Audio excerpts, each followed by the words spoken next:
se não andarmos segundo o querer e a vontade do Senhor. Vocês estão entendendo? Abre a sua Bíblia aí também, Judas. Coloque aí para mim, Judas, o verso é 6. Judas não tem capítulo, é apenas uma mensagem que foi colocada, uma carta que foi endereçada. E aos anjos, os que não guardaram o seu estado original, mas abandonaram o seu próprio domicílio, ele tem guardado sobre trevas, em algemas eternas, para o juízo do grande dia. Esses anjos são aqueles que se rebelaram, eles estão reservados para aquele grande dia que eles serão lançados nas trevas. Vocês estão entendendo? Sim ou não, irmão? Sim. Qual é a dúvida? Se tiver alguma dúvida, vamos falar. Amém? Fala, Luiz. Esse domicílio que está falando aí é casa? A casa, dependendo da então é o céu, né? Deixaram o céu a sua habitação, no caso, deixaram a sua habitação, né? E eles então se rebelaram porque eles foram incitados por Lúcifer ao ponto deles que... Oi? Então quer dizer que esses espíritos malignos que se apresentam por aí não é nenhum deles? Não é nenhum deles, né? Aí esses aqui, esses são só os filhotes, né? Os filhotes dele, né? São muitos também, são, como diz, né, a terça parte, que está lá em Apocalipse, são a terça parte desses anjos que foram lançados nas trevas. Vamos lá. O que define entre os bons e os maus é o fato de que foram criados como seres morais, livres, com livre-arbítrio, e daí a liberdade da escolha, consciente entre o bem e o mal. É o que nós pregamos e falamos, que o homem, nós temos o livre-arbítrio de escolher Deus ou não escolher o Senhor. É a bênção. Ou escolha a bênção ou escolha a maldição. Então o Senhor deu aos anjos também a consciência de eles escolherem o bem e o mal. Outros permaneceram servindo ao Senhor como estão até hoje, outros preferiram se rebelar, né? Talvez como o diabo, da própria forma que o diabo tentou o Senhor Jesus, mostrando para ele o que o diabo fez para o Senhor. Alguém lembra? Qual o capítulo que o diabo tentou o Senhor? Alguém lembra?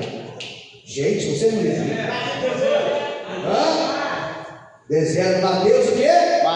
Capítulo 4. Então ele também ofereceu, certamente ele ofereceu a esses anjos alguma coisa, e esses anjos caíram no engodo dele e foram e saíram. Então o Senhor, ele teve a autoridade, né, sobre esses anjos que permanecem com eles, estão sob o domínio do Senhor. A queda de Lúcifer deve ser essa condição moral dos anjos. Querido, Lúcifer, né, como a Bíblia fala que ele é o portador, foi o portador de luz. Lúcifer foi o nome que foi adequado para ser colocado, mas o diabo, ele não tem esse nome de Lúcifer, né? Foi colocado como portador da luz, né? Mas foi inserido ali como portador da luz, mas o nome dele, a gente, né? Existe vários nomes que a Bíblia vai designar, vai ser chamado, né? Satanás, adversário, mas o nome Lúcifer foi empregado para ser colocado como apenas como ele tivesse um nome, mas nós não temos ciência desse nome. Ele perdeu toda a sua identidade, nem nome esse infeliz tem. Vamos lá. Ezequiel 28, 12 e 19. Vamos lá, Ezequiel 28, 12 e 19. Quem pode colocar aí para mim? Coloca aí. Leia aí, Luiz. Filho do homem, levanta uma lamentação contra o rei de Tiro e diz: assim diz o Senhor Deus, tu és o sinete da perfeição, cheio de sabedoria e de formosura. Estavas no Éden, jardim de Deus, e todas as pedras preciosas te cobrias: o sardio, o topázio, o diamante, o berilo, o ônix, o jaspe, a safira, o carbúnculo e a esmeralda de ouro se te fizeram. Os enganaste e os ornamentos, no dia em que foste criado, foram eles preparados. Tu eras querubim da guarda ungido, e te estabeleci. Permanecias no monte santo de Deus, no brilho das pedras andavas. Perfeito eras nos teus caminhos, desde o dia em que foste criado, até que se achou iniquidade em ti.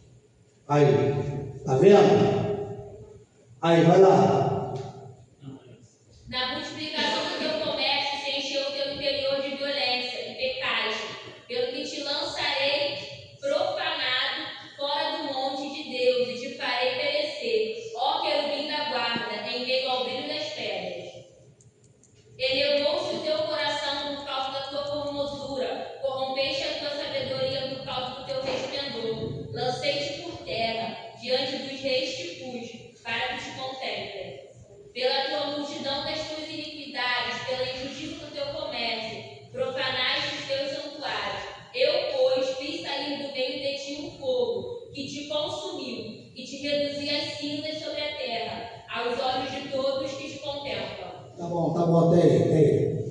Então a gente vê que há algumas pessoas que usam dessa interpretação, né? Que assim como ele está falando do rei de Tiro, ele está usando aqui uma analogia também que o rei de Tiro, pela sua soberba, pela sua vaidade, pelo seu eu, ele usa também da mesma expressão desse rei, que era um rei de Tiro, que era uma nação que estava contra o povo de Israel. Então o Senhor, na verdade, ele vai mostrar da mesma soberba que existia nesse homem, ele mostra o que havia também em Satanás. Assim como o Senhor lançou Satanás, ele também seria extirpado por este rei por causa da soberba. Então ele usa aqui como o Senhor lançou Satanás, porque ele diz: olha, tu eres o querubim ungido, né? Tu estava guardando, tu estava na proteção, mas desde o dia que achou a iniquidade no teu coração, nunca mais você teve relação com o Senhor. Então por isso o Senhor mandou ele ser lançado para longe, em nome de Jesus. Vamos lá, a Bíblia fala acerca dos anjos que pecaram contra o Criador e não guardaram a sua dignidade. Bota aí, já falei aqui, né, Judas, mas pode repetir de novo aí, Judas 1,6, bota aí de novo, Judas 6, bota aí de novo, já falei, mas coloca aí de novo. E aos anjos que não guardaram o seu estado original, mas abandonaram o seu próprio domicílio, ele tem guardado sobre trevas e algemas eternas para o juízo do grande dia. Então a gente vê que o Senhor os lançou para bem longe. Os anjos que não pecaram e não seguiram a luz, Deus os exaltou e confirmou a sua posição celestial para sempre. Estarão na sua presença, contemplando e executando a vontade do Senhor. Então esses anjos que permaneceram, eles sempre estarão ao lado do Senhor. Então 1 Timóteo 5,21 são chamados anjos eleitos. Bota aí para mim, 1 Timóteo 5,21, os anjos que permaneceram com o Senhor. Olha o que o Senhor fala deles, ó. Conjuro-te perante Deus, Cristo Jesus e os anjos eleitos, que guardaste esses conselhos, sem prevenção, nada fazendo com parcialidade. Então, ele está dizendo aqui que esses anjos, na verdade, eles cumpriram a vontade do Senhor. Então, são chamados de anjos eleitos. Eles são suficientes para habitá-los e manter a sua posição de perseverança, pela qual foram confirmados a sua condição. Agora são incapazes de pecar. Por quê? Porque já houve a rebelião. Então, desde que houve a rebelião, agora, a partir de agora, esses anjos, eles não conseguem mais se rebelar contra Deus, nem que eles quiserem, porque o Senhor agora o guardou e o protegeu. Eles agora são guardados pelo Senhor. São chamados também de santos anjos. Sempre contemplam a face de Deus e têm vida imortal. A sua atividade mais elevada é a adoração a Deus. Abre aí, coloca aí para mim, Filipenses 2, 9 ao 11. Bota aí para mim, Filipenses 2, 9 ao 11. Pelo que também Deus o exaltou sobremaneira, ele deu o nome que está acima de todo nome, vai, para que o nome de Jesus se dobre todo o joelho nos céus. Quem é que está nos céus? Os anjos. E quem é que está na terra? E debaixo da terra, quem é que está na terra? Só debaixo da terra quem? Aqueles que hão de ressuscitar, os que morreram, hão de ressuscitar. Então vai lá, mais uma vez, para que toda língua confesse que Jesus Cristo é o Senhor, para a glória de Deus Pai. Então os anjos também continuam adorando. Agora aqui a gente vai entrar numa outra parte. Você acredita que os anjos podem se materializar em pessoas como humanos, sim ou não? Uma forma corpórea, vocês creem, sim ou não? Vamos lá. Apesar de ser espírito, tem o poder de assumir a forma de corpos humanos, a fim de tornar visível na presença aos sentidos do homem. Gênesis, bota aí, 19, do 1 ao 3. Gênesis 19, do 1 ao 3. Você acredita que de repente você esteve do lado de um anjo aí, você nem sabe? De repente foi lá na tua casa, irmão, me dá um prato de comida, irmão, me dá aí, de repente. Ao anoitecer vieram os dois anjos a Sodoma, a cuja entrada estava Ló assentado, e este, quando os viu, levantou-se, indo ao seu encontro, e prostrou o rosto em terra. Vai. e disse: eis agora, meus senhores, vinde para a casa do vosso servo, pernoitai nela e lavai os pés, levantai-vos de madrugada e seguireis ao vosso caminho. E responderam eles: não, passaremos a noite na praça. Vai no 3. Instou-lhes muito, e foram e entraram em casa dele, e deu-lhes um banquete, e fez assar uns pães asmos, e eles comeram. Então os anjos, eles vieram na forma corpórea, na forma humana, entraram na casa de Ló, na tenda de Ló, comeram e beberam com Ló, para que depois, esse acontecimento foi o quê? Esses anjos foram lá para quê? Para tirar Ló da onde? De qual cidade? Sodoma e Gomorra. E quando Ló estava saindo, quem olha para trás? E quem ela vira? Vocês estão afiados, gente. Vamos lá. Embora. Oi.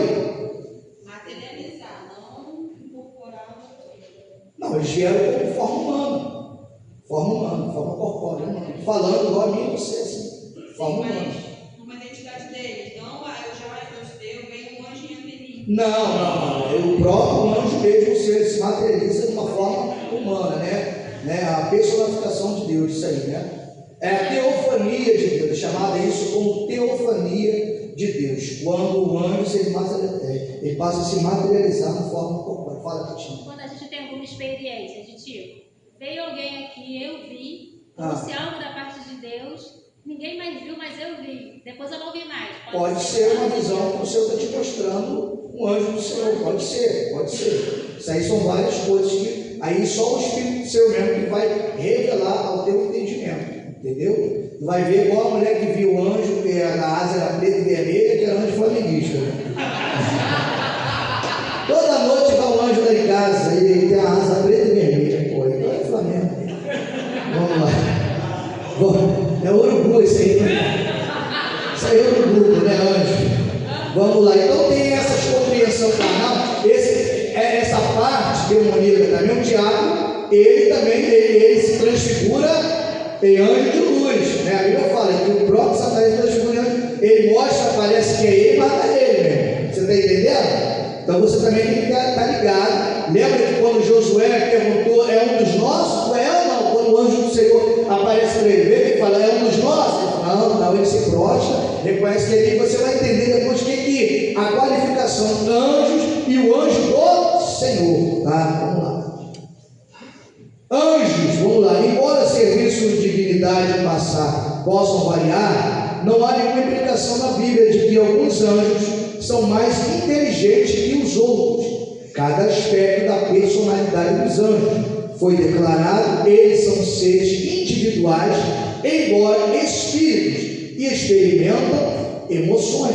Então, como a Elisângela perguntou, eles realmente vão na forma corpórea, né? como seres humanos, eles passam como seres humanos. Então, eles experimentam emoções.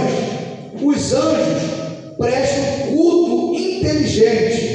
Salmo 142, 2. Bota aí para mim. Salmo 148, 2. Louvai todos os seus anjos, louvai todas as suas legiões celestes. Então, eles louvam o Senhor. Os anjos contemplam com devido respeito a face do Pai. Mateus 18, 10. Bota aí para mim. Mateus 18, 10. Veja, não desprezeis qualquer destes pequeninos, porque eu vos afirmo que os seus anjos nos céus veem incessantemente a face de meu Pai Celestial. Assim como esses pequeninos que ele está dizendo que são as crianças, os pequeninos são, talvez ele está referindo ao servo do Senhor, ele está dizendo que os anjos do Senhor estão todos os dias diante da face do Senhor. Os anjos conhecem as suas limitações. Mateus 24, 36. Os anjos sabem até onde eles vão, tá? Eles sabem as suas limitações. Mas a respeito daquele dia, ora, ninguém sabe, nem os anjos do céu, nem o Filho, senão o Pai. Então os anjos, eles estão aqui sobre a